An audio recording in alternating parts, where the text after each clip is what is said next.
Enseigne-nous à bien compter nos jours. Chers frères, chères sœurs, chers amis, le rideau est déjà levé sur la nouvelle année. Si vous n'aviez pas organisé de réveillon, c'est peut-être maintenant que vous respirez les premières bouffées d'air frais de la nouvelle année. Je n'ai aucune idée de vos petits rituels personnels. Votre premier geste a peut-être été cet étirement traditionnel où, symboliquement, on rejette en arrière les moments et épisodes moins agréables de l'an dernier, en souhaitant que la nouvelle année soit accompagnée d'un lot d'événements plus heureux qui nous porteront vers le bonheur. Peut-être avez-vous déjà remis cette nouvelle année entre les mains de Dieu, ou vous comptez le faire incessamment. Je ne sais pas comment vous avez clôturé l'année écoulée, mais ce matin, je voudrais vous proposer quelques pistes de réflexion pour bien enclencher la nouvelle année qui s'ouvre devant nous. Je vous propose de réfléchir et d'agir sur cette prière de Moïse que nous lirons dans le psaume 90. Le titre de la réflexion est en effet « Enseigne-nous à bien compter le jour ». C'est l'exemple d'un constat, d'un bilan qui comprend également les souhaits faits par un homme de Dieu, du Père éminent des prophètes. Un homme que la Bible nous décrit comme celui qui conversait avec Dieu face à face. Pour bien comprendre cette relation particulière qu'avait Moïse avec Dieu et avec le peuple de Dieu, lisons quelques versets du livre d'Exode. Nous allons lire les versets 7 à 11 du chapitre 33. Exode 33, 7 à 11. Moïse prit la tente et la dressa hors du camp, à quelque distance. Il l'appela tente d'assignation, et tous ceux qui consultaient l'Éternel allaient vers la tente d'assignation qui était hors du camp. Lorsque Moïse se rendait à la tente, tout le peuple se levait. Chacun se tenait à l'entrée de sa tente et suivait des yeux Moïse jusqu'à ce qu'il fût entré dans la tente. Et lorsque Moïse était entré dans la tente, la colonne de nuée descendait et s'arrêtait à l'entrée de la tente, et l'Éternel parlait avec Moïse. Tout le peuple voyait la colonne de nuée qui s'arrêtait à l'entrée de la tente, et tout le peuple se levait et se prosternait à l'entrée de sa tente. L'Éternel parlait avec Moïse face à face, comme un homme parle à son ami. La colonne de nuée qui descendait pour s'arrêter à l'entrée de la tente, c'est la gloire de Dieu appelée Shekinah, un mot qui est dérivé d'un terme hébreu qui signifie littéralement « appeler à demeurer ». Cet extrait du livre de l'Exode décrit un moment mémorable et de grande solennité qui inspirait dans le cœur du peuple la crainte de Dieu et l'expectative des révélations qui transformaient tant la pensée que le comportement vers la repentance et la résolution pour un changement de cœur. Gardant cette description de la rencontre de Moïse avec Dieu dans la tente d'assignation, lisons le psaume 90. Prière de Moïse, homme de Dieu. Seigneur, tu as été pour nous un refuge de génération en génération. Avant que les montagnes fussent nées et que tu eusses créé la terre et le monde, d'éternité en éternité, tu es Dieu. Tu fais rentrer les hommes dans la poussière et tu dis, Fils de l'homme, retournez. Car 1000 ans sont à tes yeux comme le jour d'hier quand il n'est plus, et comme une veille de la nuit. Tu les emportes, semblables à un songe, qui, le matin, passe comme l'herbe. Elle fleurit le matin et elle passe. On la coupe le soir et elle sèche. Nous sommes consumés par ta colère et ta fureur nous épouvante. Tu mets devant toi nos iniquités et à la lumière de ta face nos fautes cachées. Tous nos jours disparaissent par ton courroux. Nous voyons nos années s'évanouir comme un son. Les jours de nos années s'élèvent à 70 ans et pour les plus robustes à 80 ans. Et l'orgueil qu'ils en tirent n'est que peine et misère, car ils passent vite et nous nous envolons. Qui prend garde à la force de ta colère et à ton courroux, selon la crainte qui t'est due. Enseigne-nous à bien compter nos jours, afin que nous appliquions notre cœur à la sagesse. Reviens, Éternel, jusqu'à quand? Aie pitié de tes serviteurs. Rassasie-nous chaque matin de ta bonté, et nous aurons toute notre vie dans la joie et l'allégresse. Réjouis-nous autant de jours que tu nous as humiliés, autant d'années que nous avons vu le malheur. Que ton œuvre se manifeste à tes serviteurs et ta gloire sur leurs enfants. Que la grâce de l'Éternel, notre Dieu, soit sur nous. Affermis l'ouvrage de nos mains. Oui, affermis l'ouvrage de nos mains. Chers amis, dans n'importe quelle situation où vous vous trouveriez, nous voudrions vous encourager à prendre quelques instants pour une réflexion personnelle par rapport à votre relation avec Dieu ce matin. En effet, quand nous sommes à la croisée des chemins, dans une fourche ou dans une séquence cruciale de la vie, par exemple entre, d'une part, une année qui vient de s'achever, de l'autre, une année dont nous venons de voir la première aube, il est bon de prendre la mesure de notre situation pour faire une revue, afin d'avoir une compréhension plus claire des choses, surtout à la lumière de cette parole de l'homme de Dieu. De quoi faut-il tenir compte dans cette revue? Je vous propose les points suivants. Premièrement, notre état spirituel. Deuxièmement, la durée de notre vie ici-bas. Troisièmement, notre attitude envers Dieu. Enfin, notre requête à Dieu. Le psaume 90 aborde tous ces points. Moïse se réconforte avec le peuple de celui qui est Dieu d'éternité en éternité et leur besoin de lui. Moïse s'humilie à la vue de la nature fragile de l'homme. Il se soumet avec son peuple à la juste sentence de Dieu sur eux. Il se remet ainsi que son peuple à Dieu en présentant des supplications pour la miséricorde et la grâce de Dieu, ainsi que le renouvellement de la faveur divine envers eux. Donc, voyons ensemble ce que déclare Moïse et ce qu'il demande dans cette prière. Nous allons procéder verset par verset. Premièrement, la fidélité de Dieu dans l'éternité.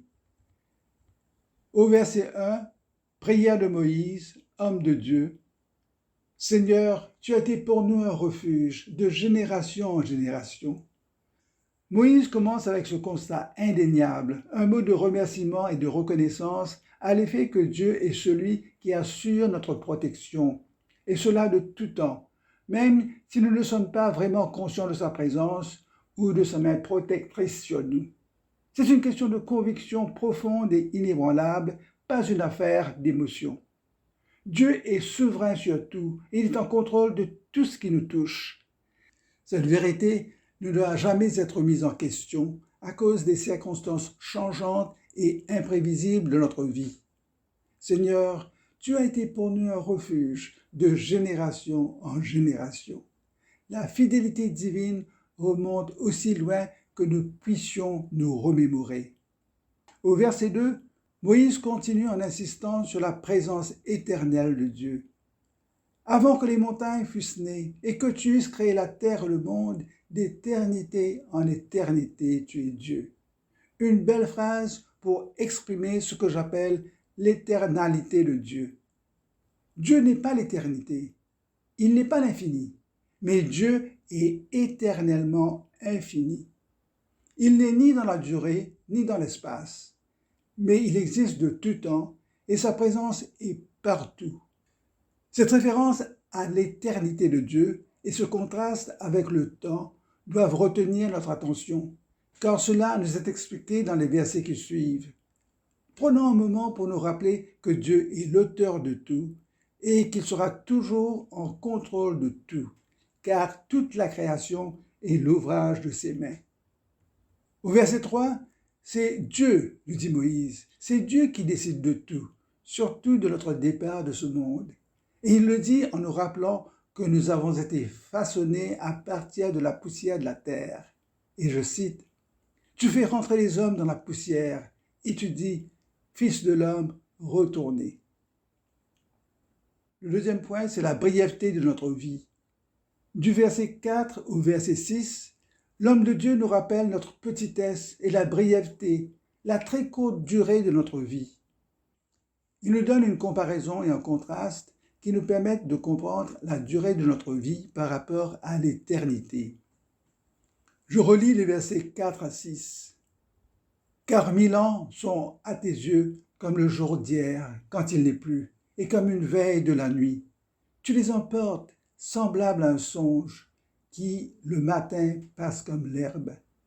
Elle fleurit le matin et elle passe, et on la coupe le soir et elle sèche. » C'est une suite d'images et de comparaisons pour inculquer la brièveté de la vie et de notre très court passage sur cette planète. Tout est éphémère, fugace, ne dure qu'un moment. Tout passe et tout est passager. Au verset 3, nous avons vu que nous n'avons pas de substance éternelle.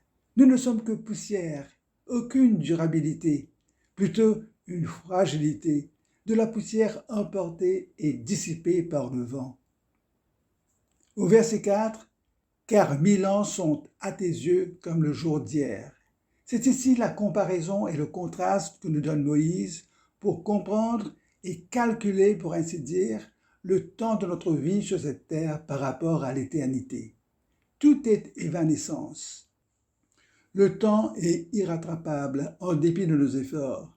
Un passage, un souvenir bientôt oublié, sinon effacé pour de bon.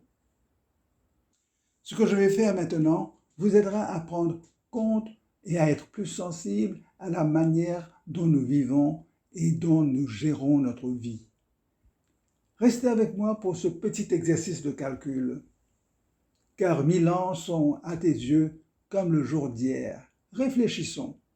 Si aux yeux de Dieu, 1000 ans, un millénium égale un jour, nous pouvons calculer, pour ainsi dire, notre temps sur cette terre par rapport à l'éternité. Voici une table que j'ai faite comme une petite démonstration pour nous permettre de commencer à être sensibles à la notion de l'éternité. D'après ce que dit Moïse, « Car 1000 ans sont à tes yeux comme le jour d'hier », une personne qui a 100 ans aura vécu 36,5 jours en termes proportionnels à l'éternité. Une personne qui a 80 ans aura vécu 29 jours, à peine un mois. Une personne qui a 70 ans aura vécu 25,5 jours. Une personne qui a 65 ans aura vécu 23,7 jours.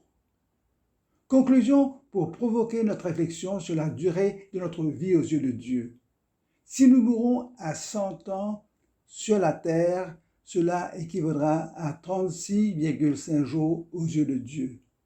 Si nous mourons à 50 ans sur la terre, cela équivaudra à 18,25 jours aux yeux de Dieu. Chers amis, ce n'est qu'une démonstration avec toutes ses limites, car l'éternité ne peut se mesurer en termes de jours ni d'années.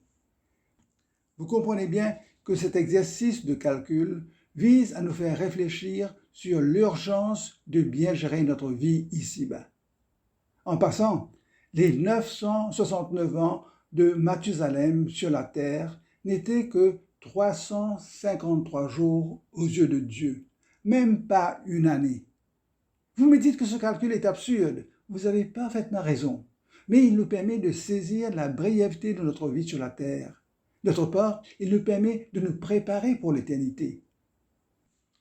Pour mieux nous faire comprendre les moments passagers de notre vie, Moïse utilise des comparaisons qui évoquent de plus en plus la brièveté. Par exemple, à une veille de la nuit. Et au verset 5, tu les emportes semblables à un songe. Notre vie est comparée à un rêve, une veille qui ne dure que 3 heures. Au verset 6, la vie est comparée à de l'herbe qui fleurit le matin et elle passe, on la coupe le soir et elle sèche. Nous passons au troisième point, notre péché. Au verset 7 et 8, Moïse nous rappelle notre état de péché et la colère méritée de Dieu contre nous. Nous sommes consumés par ta colère et ta fureur nous épouvante. Au verset 8, tu mets devant toi nos iniquités et à la lumière de ta face nos fautes cachées. Au verset 9, « Tous nos jours disparaissent par ton courroux. » Courroux veut dire colère. Et le verset continue, « Nous voyons nos années s'évanouir comme un son. » Plus haut, nous avons évoqué l'évanescence de la vie. Ce verset 9 le confirme. Nous voyons nos années s'évanouir comme un son. Comme un son, un petit bruit, même pas une belle note mémorable, qu'un bruit qui ne dure pas et qui ne laisse aucune trace, sinon une faible onde, une petite vibration évanescente, bientôt réduite au silence de mort. Le quatrième point, la brièveté de notre vie. Le verset 10 reprend l'évanescence de notre vie et nous renvoie à cette table où nous avons comparé notre durée de vie ici-bas par rapport à l'éternité. Les jours de nos années s'élèvent à 70 ans et pour les plus robustes à 80 ans. Chers amis, notre vie se déroule en diminution graduelle jusqu'à notre disparition de ce monde. Notre descente vers la tombe ne peut être stoppée. Selon nos calculs pour la démonstration, une personne qui a 80 ans aura vécu 29 jours, à peine le temps du mois de février. Une personne qui a 70 ans aura vécu 25,5 jours. Même si les plus robustes vivent jusqu'à 80 ans, toute fierté qu'ils tirent de leur âge avancé n'est que peine et misère. Bien plus grave, au verset 11, il est dit que nous sommes sans crainte devant Dieu, pensant que nos offenses resteront impunies. Au verset 11, « Qui prend garde à la force de ta colère et à ton courroux, selon la crainte qui t'est due. » Nous passons au cinquième point, requête pour la sagesse. Après avoir fait le bilan et après avoir passé en revue nos fautes et notre attitude envers Dieu, Moïse partage une idée sage pour cette prière offerte à Dieu au verset 12. Enseigne-nous à bien compter nos jours, afin que nous appliquions notre cœur à la sagesse. C'est ce verset qui a inspiré le titre de ce message en ce début d'année. Enseigne-nous à bien compter nos jours. La vie étant si brève, il nous faut sérieusement développer une relation personnelle authentique et forte avec Dieu en écoutant ce qu'il nous dit dans sa parole. Et cette approche sage à la vie ne peut nous être enseignée que par celui qui est la vie et qui donne la vie, le Seigneur Jésus.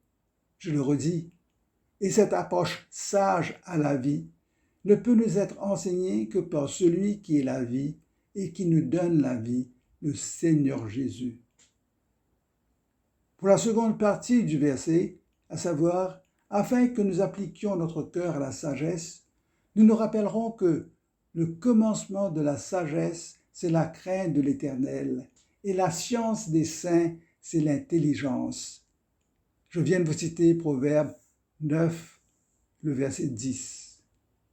Une autre traduction se lit ainsi, « La crainte du Seigneur est le commencement de la sagesse, et la connaissance du Dieu saint est la perspicacité. » J'aime les deux traductions. La sagesse vient d'en haut. Aussi, ce n'est pas sans raison que nous nous exhortons de laisser Jésus occuper le trône de notre cœur. Sans pour autant adopter d'attitude moribonde, vivons avec une sage conscience de la brièveté de notre vie, de l'approche graduelle de la mort, ainsi que de notre préparation spirituelle constante en vue de notre entrée certaine dans l'éternité. Puisqu'il nous faut tous rendre compte un jour, voici quelques bons conseils solides pour rendre la nouvelle année meilleure. Premièrement, soyons prudents. Deuxièmement, soyons réfléchis. Troisièmement, soyons reconnaissants. Chers amis, vous venez de célébrer Noël. Quelle différence cela a-t-il apporté dans votre vie? Y a-t-il eu quelque impact significatif et durable? Pouvez-vous affirmer que vous vous êtes repenti de vos péchés et que Jésus-Christ est votre Sauveur? Votre cœur appartient-il à Emmanuel? Si vous ne l'avez pas encore fait, nous vous supplions d'inviter Jésus dans votre cœur sans tarder, car vous ne savez pas combien de minutes il vous reste à vivre. Je dis bien minutes, car la table que nous avons partagée un instant de cela a été faite à dessein. D'ailleurs, faire une revue de sa vie sans tenir compte de sa relation avec Dieu par l'intermédiaire de Jésus est un exercice vain. Peut-être avez-vous eu une année difficile au cours des 12 derniers mois, des problèmes familiaux, une maladie, des difficultés professionnelles ou des luttes émotionnelles. Peut-être êtes-vous passé par des moments pénibles dans votre travail, où vos enfants ont été la cause de nombreux soucis. Peut-être avez-vous perdu un être cher au cours de l'année écoulée et que vous portez un gros chagrin et un deuil latent, un vide sentimental dans votre cœur. Votre situation financière est catastrophique? Je suis sûr que nous pourrions tous dire qu'il y a eu de bons jours au cours de la dernière année, comme des jours et des périodes d'épreuve. Une année s'est terminée et une autre commence à peine, et nous le savons tous. Jésus nous dit qu'il est le commencement et la fin. Un exemple de prière est de dire « Seigneur Jésus, je veux que tu sois avec moi au début de la nouvelle année 2023, car tu es l'alpha et l'oméga. Tu peux être avec moi, tu peux être à mes côtés au début et durant toute la nouvelle année qui s'ouvre devant moi. Et puisque tu es le premier et le dernier, c'est mon souhait le plus ardent. Je te remets les rênes de ma vie. Amen. » Chers amis, ce serait une bonne façon de dédier la nouvelle année à Dieu. Nous passons au 6e point, demande de grâce divine. Nous retournons au psaume 90 pour aborder le verset 13. « Reviens, Éternel, jusque à quand? Aie pitié de tes serviteurs. » Moïse fait appel ici à la miséricorde de Dieu. Il sait que l'Éternel Dieu aura compassion de nous, qu'il nous pardonnera si nous retournons vers lui avec un esprit repentant. Au verset 14, « Rassasie-nous chaque matin de ta bonté. » Moïse sait que notre cœur ne saurait contenir l'abondance de la bonté divine, car il proclame « Et nous serons toute notre vie dans la joie et l'allégresse. » Au verset 15, « Réjouis-nous autant de jours que tu nous as humiliés, autant d'années que nous avons vu le malheur. » Cette prière de Moïse a été généreusement exaucée, car suivant notre calcul par rapport au temps passé sur la terre, nous serons dans la réjouissance pour l'éternité à cause de ce que Jésus a fait pour nous. En effet, Jésus a été humilié à notre place. Il a connu la pire des disgrâces quand il a pris en son corps tous nos péchés. Par la foi en son œuvre d'expiation et en sa résurrection, nous serons comblés pour toujours. Donc, nos jours de misère et de malheur à cause du péché n'auront été que de très courte durée.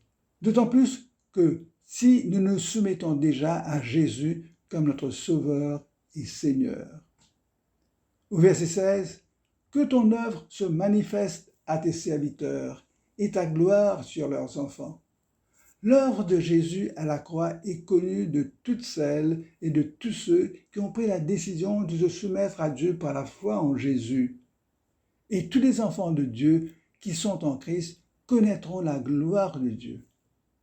Au verset 17, « Que la grâce de l'Éternel notre Dieu soit sur nous. Affermis l'ouvrage de nos mains. » Oui, affermis l'ouvrage de nos mains. Nous sommes par la foi l'objet de la grâce divine pour toujours. Et tout ce que nous entreprenons pour la gloire de Dieu ne sera jamais détruit. Au contraire, tout ce que nous faisons pour Christ résistera au feu du jugement. Chers amis, pendant cette année, vous serez certainement fortement sollicités, bousculés même par l'appel de vos engagements personnels et familiaux. Vous ferez face à des contraintes financières et économiques, à d'autres crises émotionnelles, à l'impatience des autres, à des déceptions parce que les choses ne seront pas à la hauteur de vos attentes. Quoi faire? Prions tous. Seigneur, enseigne-nous à bien compter nos jours. Toute nouvelle année nous donne la possibilité d'entreprendre de nouvelles choses. Soyez encouragés par ce verset qui nous permet de regarder à Dieu et de lui donner toute la gloire. Et je cite, « À celui qui peut faire, par la puissance qui agit en nous, infiniment au-delà de tout ce que nous demandons ou pensons, à lui soit la gloire dans l'Église et en Jésus-Christ, dans toutes les générations, au siècle des siècles. Amen. » Dieu peut tout faire. Il ne le fait pas en nous bousculant, mais en travaillant en nous, par son esprit et avec beaucoup de grâce. Le Seigneur veut que nous nous concentrions sur les choses nouvelles. Le Seigneur offre à quiconque ose les lui demander de choses nouvelles qui vont ou qui peuvent changer notre vie et ensuite le monde autour de nous.